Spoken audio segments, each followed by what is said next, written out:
Bismillahirrahmanirrahim. I am Sardar Shaukat Hayat, subject specialist in Pakistan Studies in DPS and Inter-College Sahiwal. Dear students, I welcome you in online classes in DPS and Inter-College Sahiwal. Let's start our today's lesson. عزیز طلبہ السلام علیکم. ہم آج کا اپنا lesson شروع کرتے ہیں. مطالعہ پاکستان نہم. ہمارا آج کا ٹاپک ہے پہلے گورنر جنرل کی حیثیت سے قائد اعظم کا کردار. باب نمبر 2 صفحہ نمبر 34 اور 35 آپ کھول کر بیٹھیں گے. ہمارے آج کے اس ٹاپک کے تدریسی مقاصد ہیں: طلباء مطالعہ پاکستان کی اہمیت سے آگاہ ہو سکیں گے اور قائد اعظم کی خدمات کا احاطہ کر سکیں گے. تخلیق پاکستان اور نظریہ پاکستان اور تحفظ پاکستان کی قدر و قیمت جان سکیں گے. عزیز طلباء، کون جانتا تھا کہ 1876 کو پونجا جنا کے گھر پیدا ہونے والا بچہ جس کا نام محمد علی رکھا گیا ہے آگے چل کر ہندوستان کے مسلمانوں کی تقدیر کو بدل دے گا اور ہندوستان کے مسلمانوں کے لیے ایک رہبر بن کر سامنے آئے گا اور ایک آزاد وطن حاصل کرے گا. قائد اعظم کی شخصیت سے کون متعارف نہیں ہے؟ ان کی خدمات، ان کے نام کا شہرہ پوری دنیا کے اندر موجود ہے. وہ ہستی جو 1876 کو 25 دسمبر 1876 کو کراچی کے اندر پیدا ہوئی، آگے چل کر ہندوستان کے مسلمانوں کی تقدیر بننے کے لیے سامنے آئی. وہ قائد اعظم جو 1876 کو صرف محمد علی کے نام سے اس دنیا کے اندر سامنے آئے، آگے چل کر 1938 کے اندر ان کو قائد اعظم کا ٹائٹل دیا گیا. قائد اعظم نے اپنی ابتدائی تعلیم کراچی میں حاصل کی. پھر اس کے بعد آپ نے اپنے والد کی خواہشات کا احترام کرتے ہوئے اپنا تعلیمی سفر لندن کی طرف جاری رکھا. لندن جانے کے بعد لنکن ان میں داخلہ لیا. وہاں سے بار ایٹ لا میں داخلہ لے کر آپ بیرسٹر بن کر واپس آئے تو آپ کے والد کا کاروبار تباہ ہو چکا تھا. آپ نے اپنے والد کے کاروبار کو سنبھالا، ان کی بگڑتی ہوئی جو انڈسٹری تھی اس کے جو معاملات تھے اس کو سنبھالا. پھر اور بمبئی میں اپنی پریکٹس شروع کر دی. بمبئی میں پریکٹس شروع کرنے کے بعد آپ نے ملک کی سیاسی سرگرمیوں میں حصہ لینے کا فیصلہ کیا. سب سے پہلے آپ نے کانگریس جوائن کی. آپ جب یہ جان چکے تھے کہ کانگریس مسلمانوں کے مفادات کی حفاظت نہیں کر سکتی تو انہوں نے یہ فیصلہ کیا کہ مسلم لیگ کو جوائن کیا جائے. 1913 کے اندر آپ نے مسلم لیگی لیڈروں بالخصوص مولانا محمد علی جوہر کی سفارش پر اور ان کے کہنے پر آپ نے 1913 میں مسلم لیگ جوائن کی اور یوں آپ مسلم لیگ کے ممبر بھی بنے. اس وقت آپ مسلم لیگ کے ممبر بھی تھے اور کانگریس کے ممبر بھی تھے اور اسی بنیاد پر آپ کو ہندو مسلم اتحاد کے سفیر بھی کہا جاتا ہے. عزیز طلبہ، قائد اعظم کو قائد اعظم کیوں کہا جاتا ہے؟ قائد اعظم جب مسلم لیگ میں شامل ہوئے تو مسلم لیگ میں شامل ہونے کے بعد آپ مسلم لیگ کے لیے کام کرتے رہے، یہاں تک کہ مسلم لیگ کچھ عرصے کے بعد 2 حصوں کے اندر بٹ گئی اور آپ یہاں کی سیاسی صورتحال سے مایوس ہو کر انگلستان چلے گئے. انگلستان جا کر وہاں کی پریوی کونسل میں آپ نے اپنی پریکٹس شروع کر لی. وہاں آپ نے اپنا گھر بنایا. حالات بدلتے چلے گئے. 1929 کے بعد 1930-31 کی گول بیس کانفرنسوں کے اندر آپ نے شرکت کی اور اس کے بعد آپ دوبارہ وطن واپس آئے. بطور خاص اس وقت کے مسلم لیگی لیڈران جن میں وزیر اعظم لیاقت علی خان کا نام بطور خاص شامل ہے، ان کی دعوت پر آپ واپس آئے اور دوبارہ مسلم لیگ کی باغ ڈور سنبھالی. تو اس وقت 1934 کا سال تھا. مسلم لیگ کی باغ ڈور سنبھالنے کے بعد آپ نے مسلم لیگ کی تنظیم نو کی اور تنظیمیں نو کرنے کے بعد پورے ملک کے لاہور سے لے کر کراچی تک، دلی سے لے کر بمبئی تک اور ڈھاکہ سے لے کر راج کماری تک تمام بر صغیر کے آپ نے دورے کیے اور مسلم لیگ کو مضبوط بنایا۔ 1935 کے آئین کے تحت 1937 کے اندر جو انتخابات ہوئے، ان انتخابات میں مسلم لیگ نے کوئی نمایاں کامیابی حاصل نہ کی۔ 1937 میں جب قائد اعظم کو قائد اعظم کا ٹائٹل ملا یا خطاب ملا تو انہوں نے اسی خطاب کو قبول کیا۔ اس کے علاوہ انہیں ایک اور خطاب سے بھی نوازا گیا تھا۔ وہ خطاب یہ تھا کہ دو طرح سے آپ کو پکارا گیا تھا۔ جب آپ کو پٹنہ اجلاس میں صدارت کے لیے بلایا گیا تو یہ الفاظ بولے گئے تھے کہ اب ہم دعوت دیتے ہیں شہنشاہ ہندوستان قائد اعظم محمد علی جناح کو۔ تو قائد اعظم جب سٹیج پر آئے تو انہوں نے کہا کہ میں اپنے آپ کو شہنشاہ نہیں سمجھتا، جہاں تک قائد اعظم کی بات ہے یہ ٹائٹل میں قبول کرتا ہوں اور میں اپنے آپ کو ہندوستان کے مسلمانوں کا ادنا سپاہی سمجھتا ہوں۔ دیکھیے کہ قدرت نے، عوام نے کتنے بڑے اعزاز سے آپ کو نوازا اور آپ اس وقت بھی اپنے آپ کو ہندوستان کے مسلمانوں کا ادنا سپاہی گردانتے تھے، کہا کرتے تھے۔ قائد اعظم کے متعلق جتنا کچھ بھی کہا جائے وہ کم ہے۔ 1940 کی قرارداد کے اندر جب قیام پاکستان کا مطالبہ کیا گیا تھا، یہ بات آپ بخوبی جانتے ہیں، اسی کو آگے لے کر 1945 اور 46 کے انتخابات جب ہوتے ہیں تو مسلم لیگ نے واضح اور نمایاں برتری حاصل کی۔ قومی اسمبلی کی 30 نشستیں حاصل کر لیں۔ اس وقت قومی اسمبلی کی مسلمانوں کی جداگانہ انتخابات کی بنیاد پر 30 نشستیں تھیں اور 30 کی 30 حاصل کی، اور صوبائی اسمبلی کی 428 نشستیں حاصل کر کے 90% سے زائد ووٹ حاصل کیے اور کامیابی حاصل کی۔ یوں صوبائی بنیادوں پر بھی مسلم لیگ بلا شرکت غیرے سب سے آگے تھی اور قومی اسمبلی کی 100% نشستیں حاصل کر کے تمام دیگر مسلمان سیاسی پارٹیوں کو پیچھے چھوڑ چکی تھی۔ یہ وہ طوطی تھا جو سر چڑھ کر بولتا تھا قائد اعظم تنہا ہندوستان کے مسلمانوں کی باغ ڈور سنبھال چکے تھے، اور ان کا ایک ہی مطالبہ تھا انتخابات کے دوران کہ اگر آپ پاکستان چاہتے ہیں تو مسلم لیگ کو ووٹ دیں، اگر آپ پاکستان نہیں چاہتے تو مسلم لیگ کو ووٹ نہ دیے جائیں۔ تو یہ ووٹ کی طاقت تھی جس میں پاکستان کے قیام کو عملی شکل دی۔ اگر اس وقت کا مسلمان پاکستان کو ووٹ نہ دیتا یا قائد اعظم کے کہنے پر ووٹ نہ دیتا تو یاد رکھیے پاکستان کبھی وجود میں نہ آتا۔ یہ اس وقت کے مسلمان کی ووٹ کی طاقت تھی کہ پاکستان بنا۔ یاد رکھیں یہ بات بہت کم طالب علم، بہت کم لوگ جانتے ہیں کہ 1945 اور 46 کے انتخابات پاکستان کی بنیاد پر جیتے گئے تھے کہ اگر آپ پاکستان بنانا چاہتے ہیں تو مسلم لیگ کو ووٹ دیں۔ اس وقت ہندوستان کے اندر 22 مسلمان سیاسی جماعتیں تھیں جو کہ انتخابات لڑ رہی تھیں۔ تو قائد اعظم نے ایک چمکھی جنگ لڑی، ایک طرف انگریزوں کے خلاف جنگ لڑی، دوسری طرف کانگریس کے خلاف جنگ لڑی، تیسری طرف اپنی سیاسی پارٹیوں کے خلاف جنگ لڑی۔ تو گویا 22 مسلمان دیگر سیاسی جماعتیں بھی تھیں جو کہ قائد اعظم کے مد مقابل تھیں۔ ان 22 سیاسی جماعتوں کو پس پشت ڈالتے ہوئے مسلم لیگ تنہا ہندوستان کے مسلمانوں کی تقدیر کو سنوارنے کے لیے سامنے آ چکی تھی۔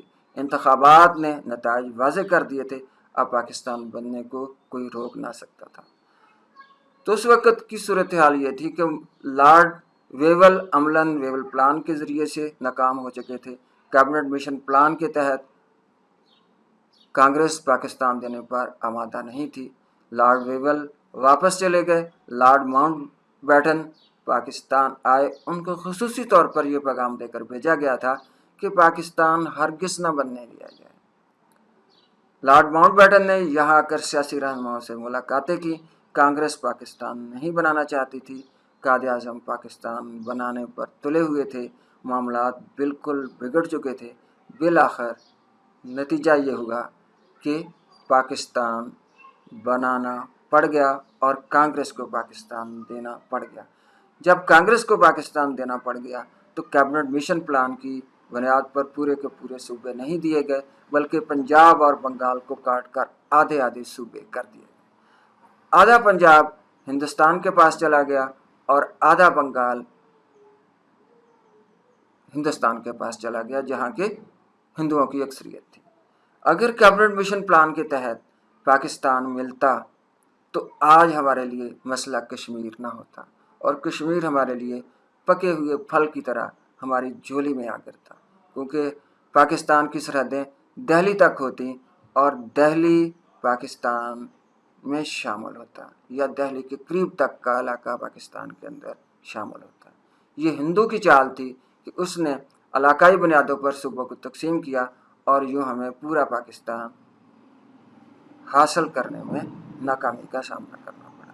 और ये कायद आज़म की फरासत थी कि उन्होंने ऐन वक़्त पर उस कटे फटे पाकिस्तान को कबूल कर लिया, क्योंकि कायद आज़म को धमकी दी गई थी कि अगर आप इस आखिरी मसवदे को तस्लीम नहीं करेंगे तो हम हिंदुस्तान को तनहा छोड़कर चले जाएंगे। अंग्रेज़ वापस जाने का फ़ैसला कर चुके थे और यूँ मामलात हिंदुओं और मुसलमानों के दरमियान रह जाएंगे और हिंदू कभी भी मुसलमानों को पाकिस्तान ना देंगे और यूँ पाकिस्तान का क़याम हमेशा के लिए नामुमकिन हो जाता। ये तो बेटा वो बहुत मुख्तसर सी बात थी कि पाकिस्तान के अंदर जहाँ बेशतर मुश्किलात थी वहाँ ये मुश्किलात भी थी। एक और बात भी पाकिस्तान के हवाले से मैं आपको जो है वो बताना चाहूँ कि कायद आज़म को ज़ाती तौर पर लालच दिया गया कि हम आपको हिंदुस्तान का वज़ीर आज़म बना देते हैं, आपको मुस्तकिल वज़ीर आज़म बनाने के बारे में भी सोचा जा सकता है। अगर आपको ओहदे की गर्ज होती, अगर आपको माल दौलत की गर्ज होती, अगर आपको शोहरत की गर्ज होती तो आप इस ओहदे को कबूल कर लेते। तो उन्होंने कहा कि मैंने अपनी कौम से वादा किया है, मुझे सिर्फ पाकिस्तान चाहिए। मामलात इस हद तक आ गए कि माउंट बैटन को पाकिस्तान देना पड़ा। तकसीम हो गई, रेड क्लिफ एवार्ड के तहत तकसीम हुई। मौजूदा पाकिस्तान जो हमको नज़र आ रहा है, ये पाकिस्तान हमें इब्तदाई शक्ल में नज़र आया। पाकिस्तान बनाने के बाद कायद आज़म 13 माह ज़िंदा रहे। इस 13 माह के अंदर आप जानते हैं कि पाकिस्तान जो है ये इसी शक्ल में था। पाकिस्तान किस शक्ल में मौजूद था? पाकिस्तान के अंदर 4 सूबे थे, पंजाब, सिंध, सरहद, बलूचिस्तान। कश्मीर में लड़ाई हो रही थी, कश्मीर में मुजाहिदीन लड़ रहे थे। कायद आज़म कश्मीरी मुजाहिदीन की माली व अखलाकी हमायत कर रहे थे। इस दौरान मुहाजिरीन का सैलाब भी आ चुका था। कायद आज़म को बेपनाह मसाइल का सामना था। तो इन हालात में कायद आज़म ने अपना मुल्क हासिल किया। इसके बावजूद कायद आज़म ने 13 रियासतों का, जो छोटी रियासतें थीं उनमें से कुछ बड़ी रियासतें भी थीं, जैसे रियासत बहावलपुर जो आजकल बहावलपुर डिवीज़न कहलाता है, ये रियासतें पाकिस्तान के अंदर शामिल हुई। याद रखें कि सबसे पहली रियासत जो पाकिस्तान के अंदर शामिल हुई वो रियासत बहावलपुर थी। ये एक बड़ी रियासत थी। तो आइए चलते हैं हमारे अपने टॉपिक के अगले हिस्से की तरफ। पहली हेडिंग है तारफ़, जो कि मुकम्मल हो चुकी है। तारफ़ के बाद हमारी दूसरी हेडिंग है बतौर गवर्नर जनरल हलफ बर्दारी। कायद आज़म ने 14 अगस्त 1947 को अपना हलफ लिया और कायद आज़म ने ये हलफ 14 अगस्त 1947 को कराची में लिया और लॉर्ड माउंट बैटन से बतौर गवर्नर जनरल अपने इख्तियारात हासिल किए और इसी दौरान आपने लियाकत अली ख़ान को पाकिस्तान का वज़ीर आज़म नामज़द किया। पाकिस्तान नया नया बना था और इसके लिए कोई कानून भी मौजूद ना था, तो इंडिया एक्ट 1935 में मुनासिब तरमीम करके एक अबूरी आइन इंडिया एक्ट 1935 नाफज किया गया और पाकिस्तान का आइन बनाने के लिए काम शुरू कर दिया गया। बहुत सारा काम था, बहुत सारे मसाइल थे, तो ये वो मसाइल थे जो कायद आज़म ने हल किए। अबूरी आइन बन जाने के बाद हमारी नेक्स्ट पॉइंट जो है वो है मुश्किलात सुलझाना। नौज़ादा ममलकत के मामलात को सुलझाने के लिए कायद आज़म को बहुत सी मुश्किलात का सामना करना पड़ा। इन मुश्किलात में माली मुश्किलात, दीगर मुश्किलात और बहुत सारी मुश्किलात शामिल थी। पॉइंट नंबर 4 आता है असासाजात की गैर मुसावी तकसीम। असासाजात क्या होते हैं? स्टेट बैंक के अंदर इंडियन रुपया कमोबेश 2 अरब रुपये मौजूद था। इसमें कमोबेश हमारे 70 से 75 करोड़ रुपए बनते थे और इंडिया इस 70-75 करोड़ रुपए में हमें एक पाई भी नहीं देना चाहता था। इसको डिले किया गया और ये कहा गया कि ये पैसे ले लो और कश्मीर के मामले पर सौदेबाजी कर लो। अगर आप पैसे लेते हैं तो फिर कश्मीर के मामले पर सौदेबाजी आपको करना होगी, तो हम आपको पैसे दे देते हैं। तो ये वो मामलात थे कि असासाजात की गैर मुसावी तकसीम की एक आपको मामूली सी मिसाल देता हूँ। महाजरीन की आबादकारी, यहाँ से हमारे मौजूदा पंजाब से कम बेश 50 लाख हिंदू और सिख महाजरीन यहाँ से निकल गए और इंडियन पंजाब में मुंतकिल हो गए। वहाँ से 60 लाख महाजरीन जो मुसलमान महाजरीन थे, लुटे पुटे थे, उनको कत्ल किया गया, बच्चों को अगवा किया गया। कुछ इस किस्म की बातें भी हैं जो यहाँ सुनाई नहीं जा सकती कि हमारे बड़ों ने कितनी बड़ी कुर्बानियाँ दी हैं। माँओं ने अपने बच्चे फेंक दिए, अपने बेटे छोड़ दिए। ट्रेनों की जो ट्रेनें आती थीं उनको लहू लहान कर दिया गया, खंजरों से, कृपानों से, गोलियों से ख़त्म कर दिया गया। ट्रेनों को रोका जाता, उसके अंदर मुसलमान मर्दों और औरतों को चुन चुन कर कत्ल कर लिया जाता। हमारी बहू बेटियों को ट्रेनों के अंदर से उनके वालिदैन के सामने उठा कर ले जाया जाता और मुसलमान मासवाए अल्लाह के सिवा फरियाद किसी से न कर सकते थे। नेक्स्ट आता है इंतज़ामी रिकॉर्ड। यहाँ हमारे मौजूदा पंजाब के अंदर, पाकिस्तान के अंदर जो इंतज़ामिया थी, इस इंतज़ामिया के अंदर बेशतर अफसरान हिंदू थे जो जाते हुए अपना इंतज़ामी रिकॉर्ड या तो अपने साथ ले गए थे या तबाह कर गए थे। टाइपराइटर से उस वक़्त काम होता था। टाइपराइटरों को आग लगा गए थे, उनको ख़राब कर गए थे ताकि वो काम ना कर सकें। ये वो मसाइल थे कि मुसलमानों को सफ़ों के ऊपर बैठकर काम करना होता था। इवन देन के जो कॉमन पेन है, इसकी बजाय जो दरख्तों के ऊपर लगे कांटे होते हैं, जैसे कीकर के कांटे, उससे अपनी फाइलों को पिन अप किया जाता था और बैठने के लिए कुर्सियाँ नहीं होती थी। ठीक, बिजली का इंतज़ाम मौजूद ना था। सोफ़े के अंदर बैठकर रजिस्टरों पर काम किया जाता था। ये एक मिसालें हैं। अगर तफसील में जाएं तो मासवाए अफसोसनाक ख़बरों के अलावा और कुछ नहीं। हमारा नेक्स्ट पॉइंट है पॉइंट नंबर 5, सरकारी मुलाजमीन को दयानतदारी की तलकीन। यहाँ जो मुसलमान मुलाजमीन रह गए थे, जो यहाँ काम करना चाहते थे, आपने उनको दयानतदारी से काम करने की तलकीन की। नौज़ादा ममलकत के क़याम के लिए, इसको अपने पाँव पर खड़ा करने के लिए कायद आज़म ने सरकारी मुलाजमीन को दयानतदारी से काम करने की तलकीन की और उनको अवाम का खादम बनाया। उनको ये समझाया कि आप खादम बनकर काम करें, आप अफसर बनकर काम ना करें, और उन्होंने वाक़ईतन ऐसा ही किया। इसके बाद हमारा नेक्स्ट पॉइंट है पॉइंट नंबर 6, हवाई कंपनी से मुआहदा। हमारे बेशतर अहलकार जो आला अफसरान थे और आला ओहदों पर फाइज थे और इंडिया के अंदर मौजूद थे, उनको बज़रिया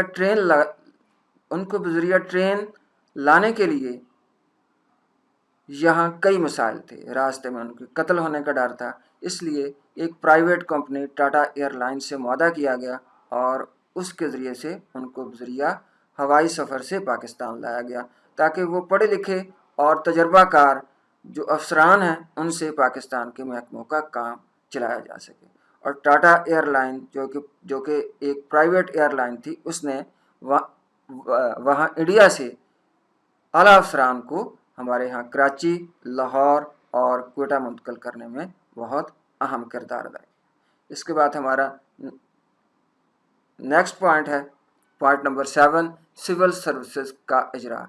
पाकिस्तान के अंदर कोई ढांचा ना था, तमाम तर रिकॉर्ड हिंदू अपने साथ ले जा चुके थे। सिविल सर्विसेज होती क्या है?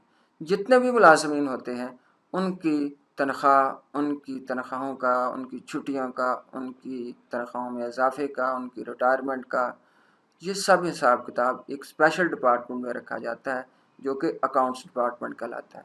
इस अकाउंट्स डिपार्टमेंट से रिटायर होने के बाद किसी भी अफसर को या किसी भी मुलाजम को बाद एज रिटायरमेंट उसकी पेंशन मिलती है, दीगर मामलात, ये एक अलग डिपार्टमेंट के जमा होते हैं जिनको सिविल सर्विसेज कहते हैं। सिविल सर्विसेज में आला सर्विसेज भी आती हैं जो कि ग्रेड 17, 18, 19 की आती हैं, ये भी इसी का हिस्सा है। और सिविल सर्विसेज एकेडमी बनाई गई ताकि आला अफसरान और आम मुलाजमीन के रिकॉर्ड और उनके काम के सिलसिले को जो है वो जारी रखा जाए और उनके हिसाब किताब को आगे बढ़ाया जाए, और इस तरह से ये सिविल सर्विसेज का इजरा किया गया हमारा। इसके बाद जो है वो नेक्स्ट पॉइंट है इंतज़ामी ढांचे की बेहतरी। आपने चौधरी मोहम्मद अली की सरबराही में इंतज़ामी ढांचे की बेहतरी के लिए काम किया। पाकिस्तान का जो इंतज़ामी ढांचा था उसको ऑर्गेनाइज करने में चौधरी मोहम्मद अली ने बहुत अहम काम किया। ये वही चौधरी मोहम्मद अली हैं जो आगे चलकर पाकिस्तान के वज़ीर आज़म बने। ये उस वक़्त एक बड़े आला पाई के ब्यूरोक्रेट थे। आगे चलते हैं, हमारा पॉइंट नंबर 9 है अकाउंट व फॉरेन सर्विसेज। अकाउंट्स के मतलब आपको जो है ये बता चुका हूँ पहले ही, सिविल सर्विसेज वाले जो है ये टॉपिक में अकाउंट्स हिसाब किताब और तनख्वाहों के बारे में जो है ये रिकॉर्ड रखा जाता है। फॉरेन सर्विसेज हमारा जो वजारत ख़ारजा का अमला होता है, ये हमारी फॉरेन सर्विसेज जो है ये कहलाती है। हमारे जितने भी मुशीर हैं, जितने भी हमारे सफ़ीर हैं, ये जो बैरून ममालिक में काम करते हैं, ये हमारी फॉरेन सर्विसेज के तहत आते हैं। इसका इजरा भी उन्हीं के दौर में किया गया और शोबा ख़ारजा तल्लकात आमा बनाया गया और ख़ारजा पॉलिसी को आगे बढ़ाया गया। पॉइंट नंबर 10 आगे आता है बर्री व बहरी अफवाज के हेडक्वार्टर। अजीज़ तलबा, जब पाकिस्तान वजूद में आया तो पाकिस्तान के पास अपनी कोई फ़ौज नहीं थी। कुछ फ़ौजी थे जो इंडियन फ़ौज में शामिल थे। उस वक़्त के आर्मी चीफ ने ये कहा कि जो मुसलमान फ़ौजी पाकिस्तान जाना चाहते हैं वो पाकिस्तान जा सकते हैं।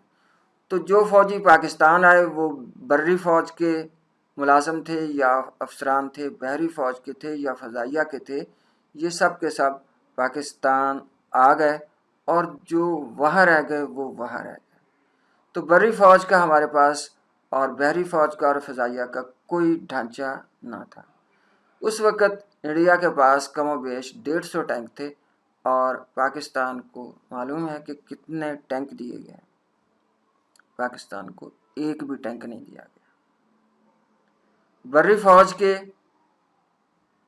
जो सिपाही थे उनके लिए असलहा कितना था, लाखों टन गोला बारूद था, कोई गोला बारूद नहीं दिया गया। सिर्फ फ़ौजियों को वर्दियाँ दी गई, बूट दिए गए, बैज दिए गए और बस। तमाम तर हेडक्वार्टर्स अफवाज के या तो दिल्ली में थे, बम्बई में थे, कलकत्ता में थे।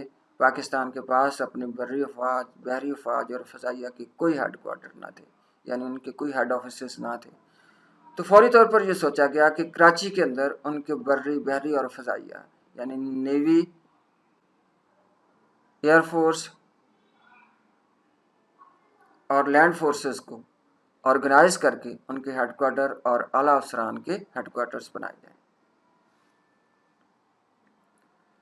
पॉइंट नंबर 11 असला फैक्ट्री का क़याम। इसको हम डिस्कस करते हैं। असला फैक्ट्री के क़याम के हवाले से इंडिया के पास 16 असला फैक्ट्रियाँ थीं और ये सब की सब दिल्ली के आसपास के इलाकों में थी। दिल्ली का इलाका इंडिया के पास चला गया था, हालांकि कैबिनेट मिशन प्लान के तहत ये पाकिस्तान के पास आना चाहिए था, लेकिन कांग्रेस कैबिनेट मिशन प्लान के तहत पाकिस्तान देने पर राजी न थी, बल्कि सूबों को काटा गया, पंजाब को काटा गया। स्पेशली हम देखते हैं कि लाहौर से उधर वाला हिस्सा जो हमें मिलना था, ये ज़बरदस्ती मनवाया गया हमसे कि पंजाब की तकसीम की जाए। हालांकि पंजाब, पूरे पंजाब के अंदर जो दिल्ली तक का इलाका था, मुसलमानों की तादाद उस वक़्त की मरदमशुमारी के मुताबिक 53% थी और ये इलाका मुसलमानों के पास आना चाहिए था। लेकिन हिंदू और कांग्रेस और अंग्रेज़ की मक्कारी और अय्यारी ने काम दिखाया और लाहौर से दूसरी तरफ मशरक़ का इलाका काट कर हिंदुस्तान के हवाले कर दिया गया। बहरहाल कायदे आज़म ने बादले नाखास्ता इस तकसीम को कबूल कर लिया और हिंदुस्तान की 16 असला साज फैक्ट्रियों में हमें एक भी फैक्ट्री ना मिली, बल्कि कांग्रेस और कांग्रेसी लीडरों ने इन असला फैक्ट्रियों को देने से इनकार कर दिया। असला फैक्ट्री तो क्या, वो गोला बारूद भी जो है वो ना देना चाहती थी। कमोबेश लाखों टन, 4.5 लाख टन गोला बारूद असला फैक्ट्रियों के अंदर मौजूद था। उसमें हमारा हिस्सा 40 से 50 हज़ार टन बनता था। और जानते हैं कि हमें कितना हिस्सा मिला? 3 से 4 हज़ार टन। और उसमें क्या मिला? बंदूकें होती तो गोलियां ना होती। तो 16 असला साज फैक्ट्रियों में से हमें एक का भी हिस्सा ना मिल सका और बिलाखिर जब मामलात गुफ्तो शनीद पर आए तो पाकिस्तान को पैसे देने का फैसला हुआ और उसी पैसे से पाकिस्तान ने कमोबेश 1951 के अंदर अपनी असला साज फैक्ट्री लगाई और ये वाह असला साज फैक्ट्री है। वाह रावलपिंडी के करीब एक इलाका है, ठीक है। वाह से मुराद कोई वाह नहीं है, ये पूरी की पूरी फैक्ट्री ज़ेरे ज़मीन है। याद रखें, वो पाकिस्तान जो 1947 में एक गोली भी ना बना सका था या गोली बनाने की सलाहियत भी ना थी, एक कारतूस बनाने की सलाहियत भी ना थी, वो आज एक गोली से लेकर एक टैंक तक, एक रॉकेट लॉन्चर से लेकर एक मिसाइल तक, हमारे गौरी गजनवी मिसाइल इन्हीं असला साज फैक्ट्री में बनते हैं। और हमारा नेक्स्ट पॉइंट है खारजा पॉलिसी। और इस पॉइंट के मतलब बेटा मैं यही कहना चाहूँगा, पाकिस्तान नया मुल्क था, इसको अपना ही नई खारजा पॉलिसी बनानी थी। तो कायदे आज़म ने अपनी हदायत के तहत अपनी इस खारजा पॉलिसी को जो इस्लामी ममालिक के साथ थी और दुनिया आलम के साथ थी, दोस्ती और बराबरी की बुनियाद पर तरतीब दिया कि हम तमाम अक़वाम आलम से अच्छे तल्लुकात रखेंगे। हमारा नेक्स्ट पॉइंट है अक़वाम मुत्तहिदा की रुकनीत। 14 अगस्त 1947 को पाकिस्तान वजूद में आ गया था और उस वक़्त अक़वाम मुत्तहिदा को कायम हुए कमोबेश 2 साल का अरसा हो चुका था। याद रहे कि जब अक़वाम मुत्तहिदा वजूद में आई तो इसके इब्तदाई ममालिक की तादाद 45 थी, जो बढ़ते बढ़ते 60, 70 और 80 तक पहुँच गई। 1947 में जब पाकिस्तान आज़ाद हुआ तो पाकिस्तान को अक़वाम मुत्तहिदा की रुकनीत सितंबर 1947 में मिली। ये भी कायदे आज़म की काविशों की मरहून मन्नत थी। हमारा नेक्स्ट पॉइंट है पॉइंट नंबर 14 और लास्ट पॉइंट है पहली तालीमी कॉन्फ्रेंस 1947। कायदे आज़म तालीम की अहमियत से आगाह। वो कहा करते थे कि कोई कौम उस वक़्त तक तरक्की नहीं कर सकती जबकि वो तालीमी मैदान में आगे ना हो। याद रखें, जिन कौमों ने भी तालीम हासिल की है वो कौमें दुनिया में आगे हैं। यही मेरा सबक आपके लिए है। आप भी तालीम हासिल करें, मुल्क व कौम के लिए तरक्की का बायस बने, अपने तालीमी सफ़र को आगे बढ़ाएं। अल्लाह आपका हामी और नासिर हो। पाकिस्तान जिंदाबाद। Thank you.